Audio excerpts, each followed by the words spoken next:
y hasta aquí nos ha ayudado el Señor. Un saludo especial de parte de su pastor y amigo, el hermano Héctor Betancur, quien de corazón les aprecia en el Señor y que gustoso comparte con ustedes una reflexión diaria. Hoy le di un repaso a la lección que aparece en el capítulo 32 de Génesis, en donde cuenta la historia de Jacob cuando luchó con un ángel. De ahí vamos a sacar la enseñanza para hoy. En el capítulo 32 del Génesis aparece registrado desde el verso 22 y hasta el 32 inclusive la manera en que Jacob lucha con un ángel en Peniel.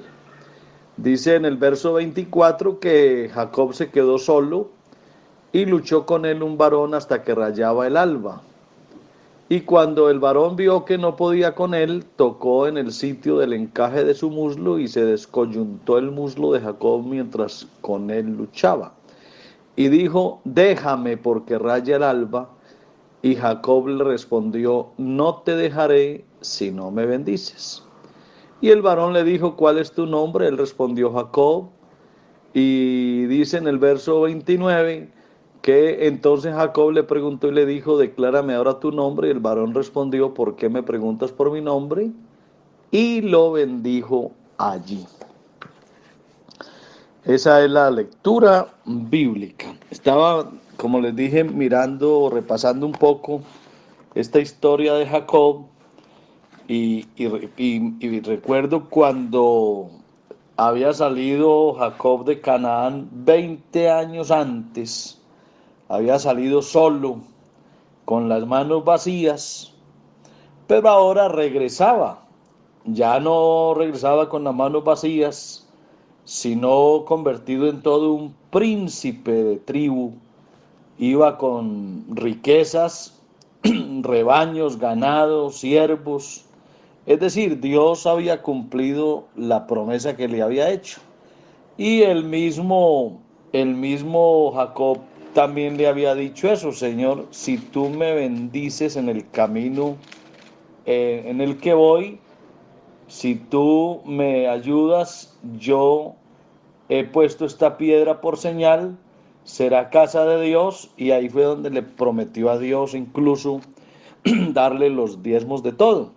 Entonces Dios cumplió en él sus promesas, lo regresó rico, rodeado de familia, con un buen número de hijos, y dice también la Biblia que había pasado pruebas bastantes, porque la vida de los seres humanos es así, hay bendiciones, pero también hay dificultades.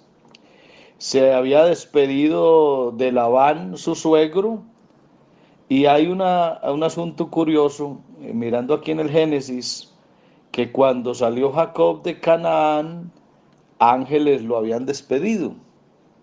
Pero ahora, cuando regresa, ya los ángeles también le dan la bienvenida. Así que parece que Jacob era un hombre a quien Dios de verdad amaba.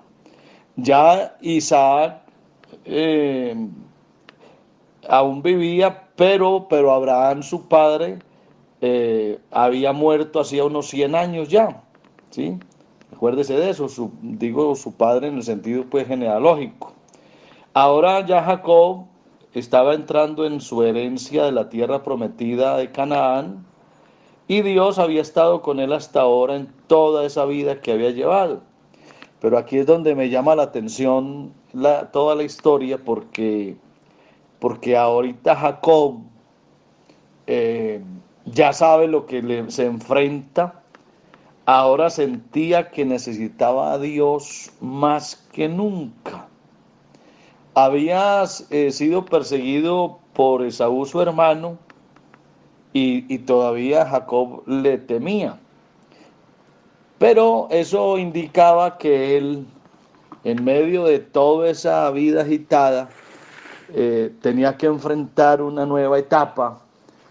Ya era el padre de los 12 hijos, ya Dios le había cambiado su nombre, ahora ya no era Jacob, ahora era Israel. Y antes de empezar toda esa labor que lo convertiría en el padre de todo un pueblo, ahora es donde él obtiene una victoria. Esa victoria es muy significativa porque como dije, fue antes de enfrentar ya la conformación de su nación, de su pueblo, y fue ahí donde Jacob ganó la victoria y recibió esa bendición. ¿Y cómo recibió la bendición? ¿Cómo obtuvo la victoria? No fue mostrando signos de violencia, porque a decir verdad Jacob no fue violento. Así que esa lucha con la que la Biblia nos muestra que se enfrentó al varón, yo diría que la lucha de Jacob no fue un asunto violento, sino más bien como de persistencia. Cuando le dijo yo no te dejaré, no significa que estaba peleando, luchando activamente, esforzándose, sino, permítame la expresión, agarrado, o sea, le agarró al varón y no lo soltó. Me parece que ahí es donde está la clave de la enseñanza. No es tanto la bendición por violencia, como si lo hubiera derrotado, sino la bendición por persistencia. Es decir, aunque uno de sus miembros se había descoyuntado y no podía continuar luchando, pero con todo y eso se agarró del varón y no permitió que se marchara. Ya era imposible forcejear, acuérdese, porque ya su pierna estaba descoyuntada, así que no es que estaba esforzándose, luchando, sino que se agarró del varón, de ese misterioso antagonista, y digámoslo así, se colgó en él, se le colgó, se le tiró encima con todo el peso de su impotencia, y fue de esa manera que él venció, de esa manera fue que él ganó la batalla. Ahí es donde yo quiero reflexionar hoy. Muchas veces en nuestras oraciones no obtenemos la victoria porque creemos que esto es un asunto de violencia, que es un asunto de fuerza, metámosle fuerza. Y ahí es donde a veces uno se equivoca, creyendo que gritándole a Dios, que haciendo una algarabía o que haciendo un espectáculo de oración, que es como vamos a lograr las cosas que queremos. Y no es así. En nuestras oraciones tampoco podemos obtener ninguna victoria en esa medida en que estamos forcejeando y luchando. ¿Sabe cuándo obtendremos realmente nuestra victoria en la oración? Increíble. Cuando cesemos de luchar y cuando renunciemos a nuestra voluntad y nos abracemos del cuello del Señor, ahí agarrados, no luchando ya, no haciendo fuerza por pelear con Dios. No, es que no es peleando con Dios ni es gritándole, no, es agarrándonos de Él, y cuando digo de Él es de su voluntad. Aquí la clave es esa. ¿Qué es lo que uno tiene que hacer? Entender que su naturaleza es débil y que, y que uno por la fuerza no puede agarrar la mano del omnipotente y obligarlo a él a que actúe a favor nuestro. Nosotros no le podemos arrebatar a Dios una bendición a la fuerza. No, eso no lo podemos hacer con violencia.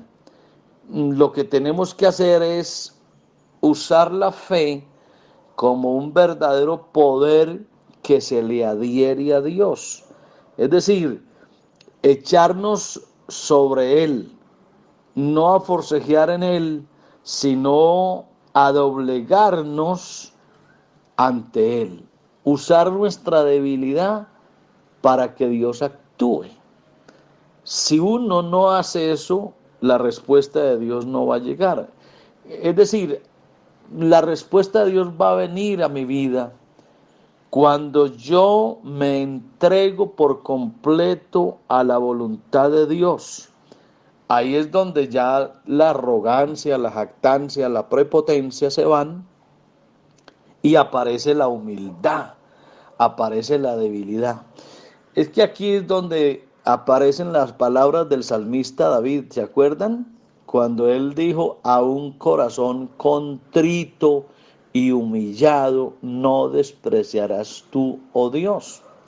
Quiere decir que nuestra gran arma, nuestra gran fortaleza para enfrentar, entre comillas, a Dios, es tener un corazón contrito y humillado. Es decir, ser capaz de decir, Señor, no voy a pelear más contigo, no voy a tratar de violentarte, no voy a hacer mi voluntad, sino la tuya. Entonces aquí es donde tenemos el verdadero poder con Dios, en la medida en que ese yo, el nuestro, lo que somos, es de verdad conquistado y muerto. Nosotros ganaremos la batalla, si se puede decir batalla, entre comillas, de la oración, no luchando contra Dios, sino apegándonos a Dios. Así es como se puede obtener la bendición. Uno a veces confunde esta lucha de Jacob con el ángel y la interpretas así. Yo así lo había interpretado. Ahora es que estoy con tiempo aquí de reflexionar y pienso diferente, que no fue batallando, luchando, sino agarrándose del varón, aferrándose a él sin soltarlo. Quiere decir, hermano, que así es como tú y yo vamos a ganar y a conquistar grandes logros en Dios. Yo recuerdo mucho el caso de un pastor amigo que me contó una experiencia. Él estaba muy joven, su esposa igual, tenían unos niños pequeños y su esposa pasó un momento crítico hasta el punto que fue a su lecho de dolor, de enfermedad, y ya estaba su esposa desahuciada por completo de los médicos.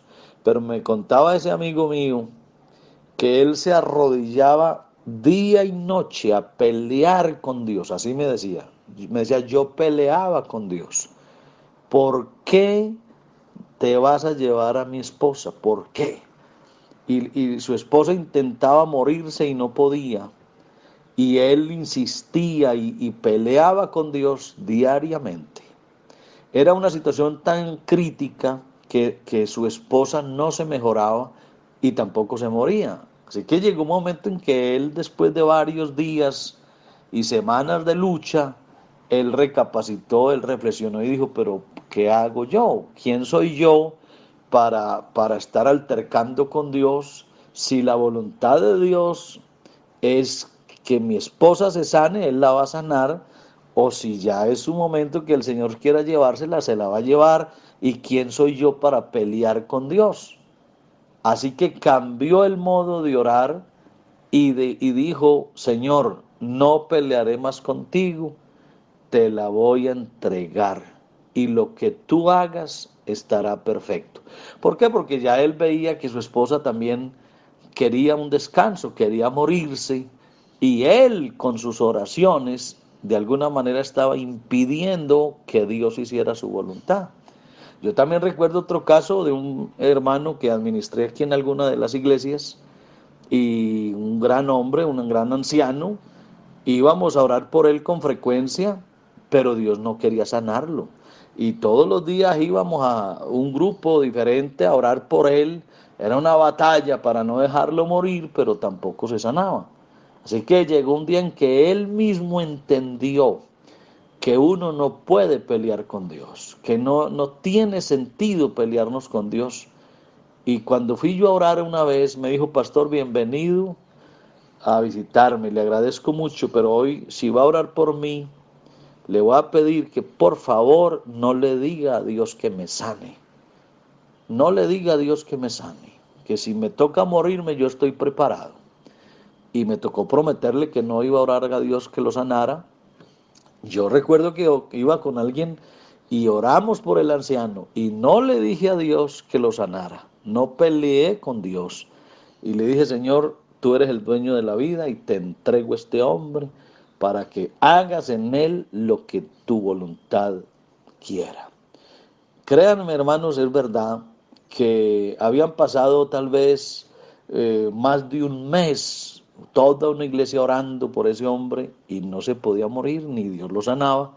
Ese día se lo entregamos a Dios, lo dejamos en la voluntad de Dios y en cuestión de 2 o 3 horas la noticia llegó, el hermano descansó en el Señor. Así que eso también uno lo tiene que aprender, hay cosas que están en la voluntad de Dios y uno tiene que hacerlas, como también hay otros casos.